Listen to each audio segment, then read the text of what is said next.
Hey guys, thanks so much for watching Common Sense Cooking. Hope you're having a great day. I'm James. Today we are going to make an Ethiopian-style breakfast. So in the last video, I put together some spice blends, including berbere, which is a very common Ethiopian spice. And basically today I just want to show you how to take something that you might already make, something that you're already comfortable with cooking, and then to change it up, give it a certain flair. This is not an Ethiopian recipe. This is my usual breakfast of sausage and eggs.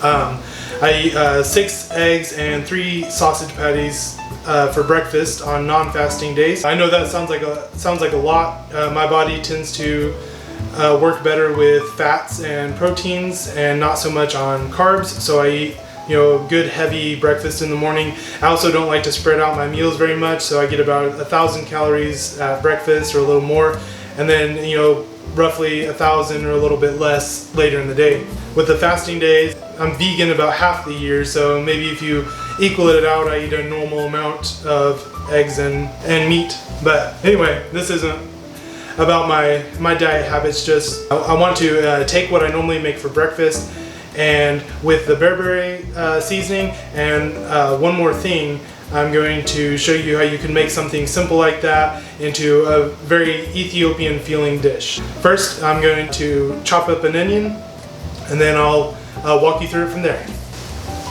Since this is my first video of you watching me chop something, might as well put in a plug for this little guy. One, it's really good to have a good chef's knife. I use a Cutco knife. Really like it. It serves me very well. This is a knife that I inherited from, I think, my great-grandparents. That was passed down to my grandparents, and then they gave it to me.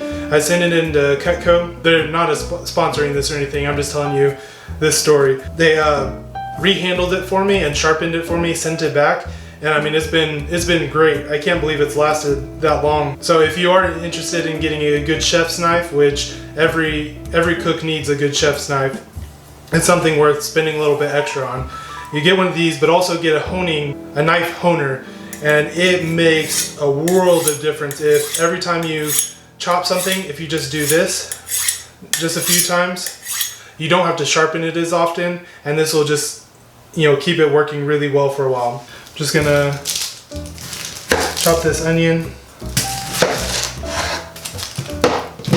I like to leave as little waste as possible, but we're trying to get a garden started in our backyard, our first garden, and so we have a good place for scraps to go now. So I'm a little bit less anal about not having any scraps. Okay. So you're gonna start by as finely as you can, chopping this onion.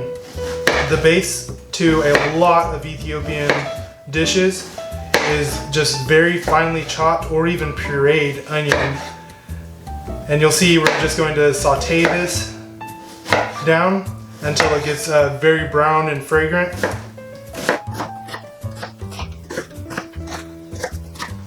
And then we're going to add in our oil and our berbere seasoning.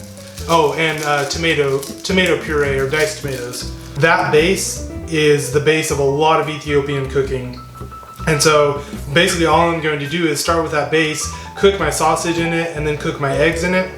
And then I'm going to have a very different breakfast than I normally have, with only adding in vegetables and some things that are going to be healthier for me. It's nice when you can pick up a few simple cooking principles and just practice those while you're cooking the things that you would already make and are already comfortable with. And the long game is usually the way you're going to actually hold on to skills in the long run. Alright. So let's take this over to the stovetop. Alright, so I'm just heating this pan up on a medium-high heat. Yes, there is stuff in there. We cooked some hamburger in here earlier today, and I didn't want to waste that grease. It'll be great with what I'm cooking. So once it gets up to a good temperature, just gets pretty warm where it's radiating a good amount of heat up here, I'm gonna add in our onions.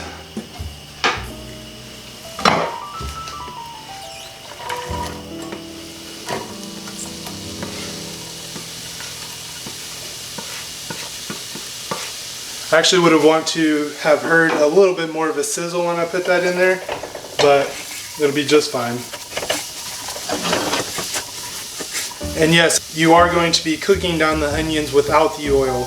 I know a lot of times you probably would put in the oil first and then saute the onions, but it does change up the texture and everything to cook the onions first, and it's just the way Ethiopian dishes are made. So I'm gonna cook down the onions, I guess on a dry heat. Maybe that's a good way of putting it. Dry heat versus wet with oil.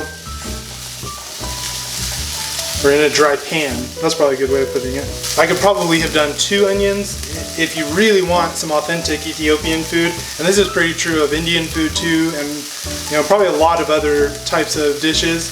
They use a lot of onions. And so, you really can't put too many onions, and we're gonna cook this down enough that it's not gonna be a super strong flavor. I really love onions. When I was a kid, I hated onions. Never would have thought that it would become one of my favorite ingredients to use, but now I love onions.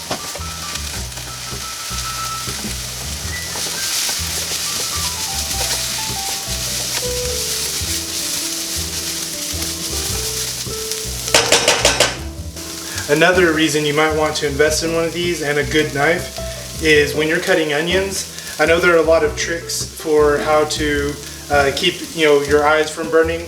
Most of them have to do with almost getting in the way of the fumes or reducing the amount of fumes. By far the best way that you can reduce the amount of fumes is to use a very sharp knife, because what causes the fumes is when you're chopping, if you're crushing the onion and squeezing out the juices, and that's what creates the fumes. I used to be terrible whenever I would cut onions. I would like cry incessantly, and I never cry anymore. The only difference is I keep my knife really sharp. I have a good knife. I keep it really sharp. I hone it every time I use it, and I'm able to just like cut very cleanly in, and I just never have that issue anymore. So that is the best way, not the toothpicks or the piece of bread or whatever other ways you've learned. Just get a really sharp knife and keep it well sharpened and well honed. These are getting really fragrant now. I do want them to be a little bit browner and translucent. Hope that makes sense, both more of a color and less of color in general, but I think you understand what I mean. If you've cooked onions before, you understand what I mean.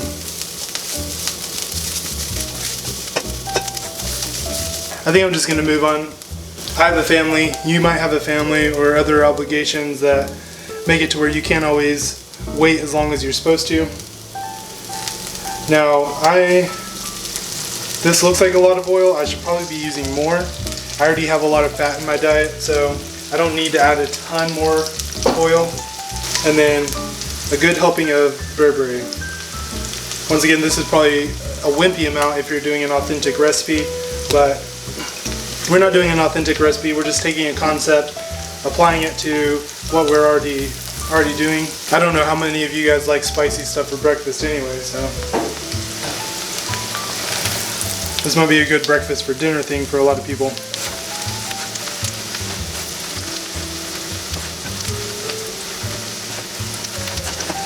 So while I'm cooking this, so my wife and I are wanting to eventually build our own house. And one thing that we talk about a lot is having an outdoor kitchen. It seems like every other culture in the world has outdoor kitchens along with their indoor kitchens.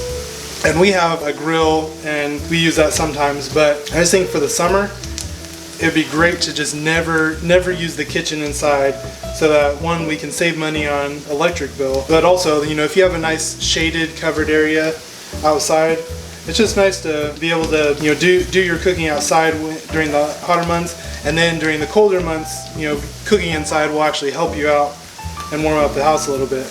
But I don't know if you guys have any cool ideas on outdoor kitchens. It's something that we're seriously considering. Alright, actually need to put in the tomato sauce. These are diced tomatoes, and you're just going to cook out some of the water from that. I'm really not measuring out anything. I may put up a blog post that gives some rough measurements, but really when you're doing this kind of cooking where you're just taking spices and things that you already have, you know, you're really playing it by ear anyway. You can't just go look at a recipe every time you want to cook. If you're wanting to cook consistently and cook most of your own meals, then it's best just to play around with finding the ratios that you like and, you know, adjusting as you go. Alright, I'm gonna put in my sausage patties. So what I showed you before is just kind of the basic, so a basic concept for a lot of Ethiopian cooking.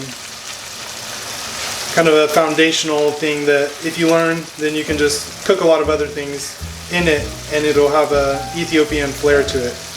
So now I'm just putting in the things that I would normally have for breakfast. My sausage, I'll let that cook down in there. And then I'll put in my eggs and hopefully have a really delicious breakfast. Alright, so my sausage patties are getting just about cooked. I think I want to break up the sausage, make kind of a meat sauce, and then make some spots to put in the eggs whole so that I'll have the yolks to break into it. I've made something similar to this before, and I ended up just scrambling the eggs in it, and it looked really gross. It was delicious, but it looked really gross. So for the camera's sake, I think I'm going to try to keep the eggs whole this time. So I will need to turn my heat way down. Put a pocket there, pocket there, pocket there. This is my favorite way to crack eggs now, because you really only have to find somewhere to crack it, the last one. But if you just are cracking multiple eggs, just use the tip of one of them.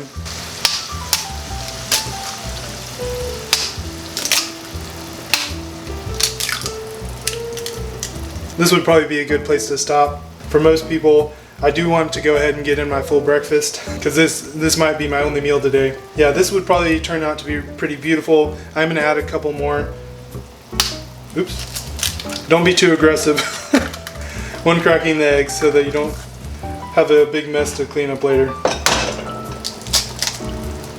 Alright, just gonna spread everything out a bit, make some holes in the onion sauce thing so that the egg can get in there. And cover it up and turn up the heat a bit.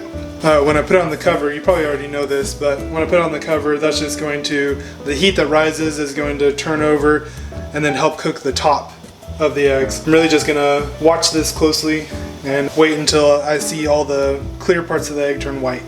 Lost my battery there for a second, but you didn't really miss anything. It's just been cooking on a medium heat with the lid on. I just now turned it down to a medium low heat because I'm starting to see everything cook. I think I'm going to open it up. Oh wow, that smells great. I'm going to start mixing things around the yolks. Now if you don't care about keeping the yolks, this is very easy. You're just gonna, you don't even need the lid. You're just going to scramble it all together. It still turns out really delicious. But this is going to look a little bit nicer. And I really like a runny yolk. So, may not always be worth the effort, but for you guys, yeah. So if you've seen my previous videos, you know I started a chat group for anyone who's interested in this channel, wants to ask questions, wants to talk to other people interested in cooking, and some of the other things I'm going to start doing, like woodworking.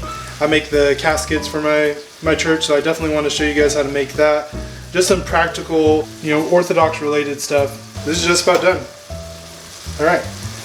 So, click down in the description for that. Thank you guys so much for watching. Like I said, click down in the description for the Discord chat group if you want to try that out. Please like and subscribe to the channel. I know you hear that all the time if you watch YouTube videos. It really helps get these started. I mean, if you don't like it, then don't click like, and if you don't want to follow, don't click subscribe. But if you have a modicum of interest, if you want to make sure that you're getting notifications of the next video, click the little bell icon. In the Discord group, once we start getting a lot of people in there chatting, I'll start giving some sneak peeks, some pictures and stuff of what's going to be coming up. There are different levels of interest, and so there are different levels of ways you can stay interested. So thank you guys so much again. I hope you have a wonderful rest of your day. It's been a pleasure. Bye. I don't know about you guys, but this looks delicious to me.